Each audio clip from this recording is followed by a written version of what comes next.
America ने Iran पर फिर कर दिया है हमला और तेहरान ने भी कर दिया है जवाबी अटैक। अब हॉर्मुज में एक बार फिर से जंग की आहट मिलने लगी है। नमस्कार, बहुत स्वागत है आपका। मैं हूं आपके साथ ऋतु सिंह। अमेरिका और ईरान के बीच जिस युद्ध को हाल ही में हुए युद्ध विराम के बाद खत्म माना जा रहा था, वो एक बार फिर भड़क उठा है। शुक्रवार को अमेरिकी सेना ने ईरान के सैन्य ठिकानों पर हवाई हमले किए। इसके कुछ ही देर बाद ईरान के इस्लामिक रेवोल्यूशनरी गार्ड कॉर्प्स यानी IRGC ने यह दावा किया कि उसने जवाबी कार्रवाई में क्षेत्र में अमेरिकी सैन्य ठिकानों को निशाना बनाया है। दोनों ही देशों की तरफ से एक दूसरे पर किए गए ताज़ा हमले युद्ध विराम के भविष्य पर सवाल खड़े कर रहे हैं। हालांकि अमेरिका ने अचानक से ये हमला नहीं किया। इससे पहले ईरान ने गुरुवार को एवर लवली जहाज पर ड्रोन हमला किया था। अमेरिकी सेंट्रल कमांड के मुताबिक गुरुवार को हॉर्मुज जलडमरू मध्य के पास एक कार्गो जहाज पर ईरानी ड्रोन ने हमला किया था। इसके जवाब में अमेरिकी सेना ने हमला किया। अमेरिका का यह आरोप है कि ईरान ने 4 आत्मघाती ड्रोन से जहाज को निशाना बनाया, में से एक ड्रोन जहाज के ऊपरी हिस्से से टकरा गया।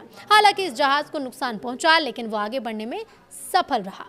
अब अमेरिका का यह दावा है कि उसके रक्षा सिस्टम ने 3 अन्य ड्रोन मार गिराए हैं। सेंटकॉम ने बताया कि अमेरिकी लड़ाकू विमानों ने ईरान के मिसाइल और ड्रोन स्टोरेज ठिकानों पर हमला किया। साथ ही साथ समुद्री सीमा के पास मौजूद रडार साइट पर सटीक हमले किए। अमेरिकी सेना ने कहा कि कार्रवाई युद्ध शुरू करने के लिए नहीं, बल्कि युद्ध विराम के उल्लंघन का जवाब देने के लिए की गई।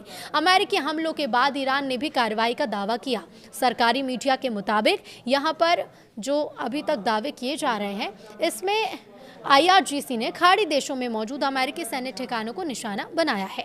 हालांकि ईरान ने यह नहीं बताया कि हमला किन ठिकानों पर हुआ और नुकसान कितना। ईरान की संयुक्त सैन्य कमान खातम अल अनबिया के प्रवक्ता इब्राहिम अल फिकार ने कहा कि अमेरिका की कार्रवाई का जवाब जोरदार होगा। उन्होंने चेतावनी दी है कि ईरान अपनी प्रतिक्रिया का समय और स्थान खुद तय करेगा। उन्होंने कहा है कि अमेरिका ने हमला कर दिया है, अब इसका ईरान जवाब दिए बना नहीं रहेगा। अगर अमेरिका ने फिर कोई गलती की तो ऐसा जवाब मिलेगा जो हमलावरों के भ्रम को हमेशा के लिए खत्म कर देगा।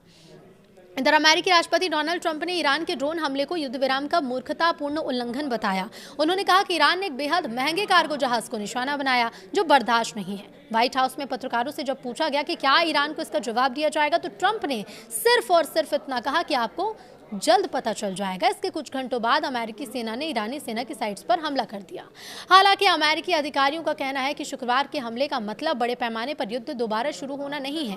उनका दावा है कि वो सीमित सैन्य कार्रवाई थी, लेकिन ताज़ा घटनाक्रम से ये पूरा तरह से साफ है कि दोनों देशों के बीच तनाव खत्म नहीं हुआ। पिछले सप्ताह हुए समझौते के तहत हॉर्मुज जलडमरू मध्य को फिर से पूरी तरह खोलने और ईरान के परमाणु कार्यक्रम पर आगे बातचीत की योजना बनी थी। अब नई सैन्य कार्रवाई से उस समझौते पर भी संकट गहराता नजर आ रहा है।